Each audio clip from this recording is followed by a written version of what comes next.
And I think their perspective was, look, that's a person who's platformed people that are anti-vax, that believe autism is caused by vaccines and things that are demonstrably false, that even people like Jay don't believe. Jay Bhattacharya does not believe that the measles vaccine causes autism. I mean, he doesn't believe that. I don't know if RFK believes that or not. I don't know. I know that he's had these vaccines himself. Because a bunch of people watch my video. There are a lot of people right now who, again, baby out with the bathwater, and I get it, are just pissed at the entire expert class, so they are going with anything. It doesn't just have to be the moon landing. It can be anything. And there's some things I'll see, I'm like, they might have a point there. And there's other things I'm like, what? What are we doing? And I think that part of the problem is the over gatekeeping. Now, I want to go back to that point you were making. I see what you're saying, where you're like, you have to have some level of a standard. I don't disagree with that.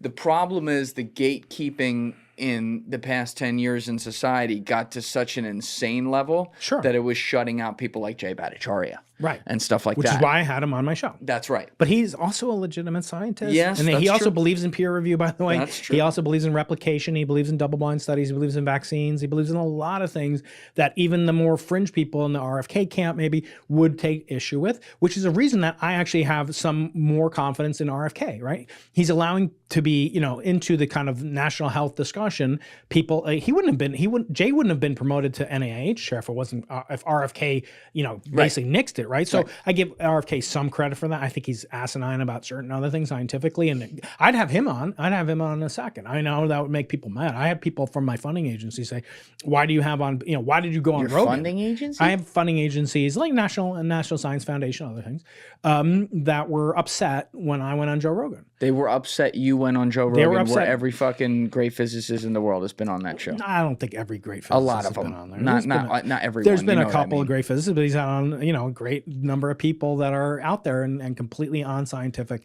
And I think their perspective was, look, that's a person who's platformed people that are anti-vax, that believe autism is caused by vaccines and things that are demonstrably false, that even people like Jay don't believe. Jay Bhattacharya does not believe that the measles vaccine causes autism. I mean, he doesn't believe that. I don't know if RFK believes that or not. I don't know. I know that he's had these vaccines himself. I know that my kids have had vaccines, right? But let me get back to this point about things like the conversation and gatekeeping. So I started every 2 or 3 hours, I get an email, Professor Keating, I've got this great idea. And then you can insert them like theory of everything, a substructure of the neutrino, new math proof, alien visitation. To me, I've experienced alien visitation. I get a lot of those. Get all these different, and pick your theory, okay? Yeah. Pick your fringe out there scientific theory. I can't get it published.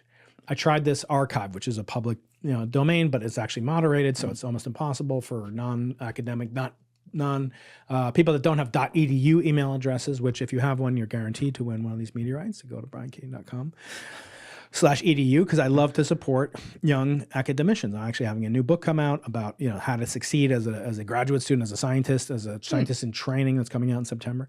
Don't talk to Bart Sibrel. That's how you succeed. Chapter 1. No, it's 9 Nobel Prize winners. Instead of talking to Bart, I talked to 9 Nobel Prize winners instead, and transcribed and annotated everything that they had to advise me and my listeners about. But so I started doing the following thing. You have this infinite energy supply. You have this way that revolutionizes physics. They always say, I'm not good with math, but if you help me, we can split the Nobel Prize. I'll keep the money. You keep the, whatever. So I said, okay, great. This is what I'm going to do. Every month, 1 hour a month, the last Friday of the month, typically, I will have an office hour. Okay. And if you want to come in, I'll talk to anybody. And no judgment. You can tell me about the flat earth. You can tell me about 1 × 1 = 2. You can tell me that there's substructure to the quark. You can tell me all these different things. Whatever you want to do. We can talk about string theory is bogus. Here's why. You can talk about your favorite theory. But here's the catch. I'm going to charge you for it because I can get paid as a consultant to speak at, not to speak, but to I have patents and so forth. I can get $1,000 an hour for consultation. Yeah. And so I say, but I don't even say I'm going to charge you necessarily $1,000 unless you want to, if you want a private conversation with a physicist for 1 hour, I will charge you $1,000. And I donate, but that has to go to charity.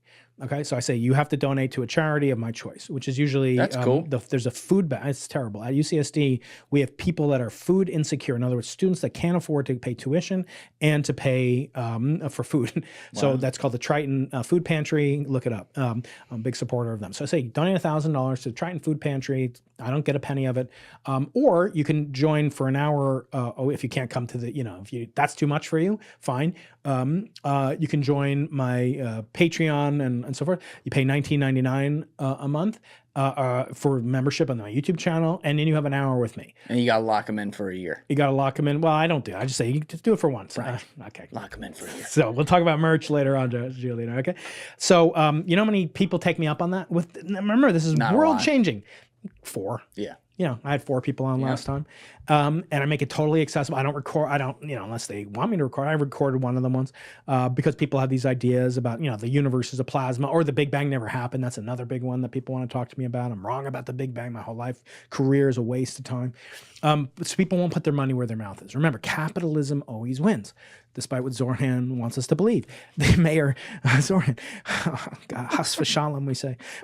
So the point being, if we have a very low threshold, but you were so convinced of your rectitude and you just needed to have 5 minutes of someone's idea, someone's time, you think that they'd be willing to do it. But these are people that they really want to just get this under their belt, that they talk to this physicist. Like I had people, I put a heart on a comment they made on some video, and then they'll find my email at briankeating.com, which is not hard to find, and they'll write me and they'll be like, you hearted a comment. Now can you take a look at my theory of everything? Oh, God. I'm like, okay, I don't think you understand. But if you want me to, here, sure. Yeah, I'll see you on next Friday. Just pay $19.99 a month. They won't do it.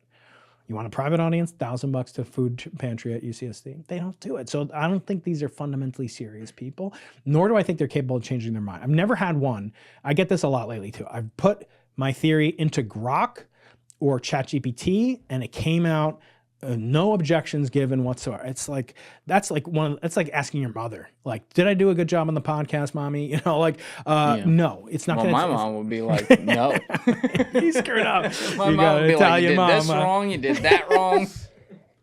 And you just point there and say, Mom, I appreciate that. I got 7 figures, baby. Yeah. You just tell that to your mom. I do not have 7 figures, but one day I'll tell her that. 7 figures of audience size. You're going to have that today, probably, right? Well, no, across the 4 channels, we've had that. Yeah. You're probably below that away, right? Yeah. You have multiple channels. That's right. Yeah, I have 4.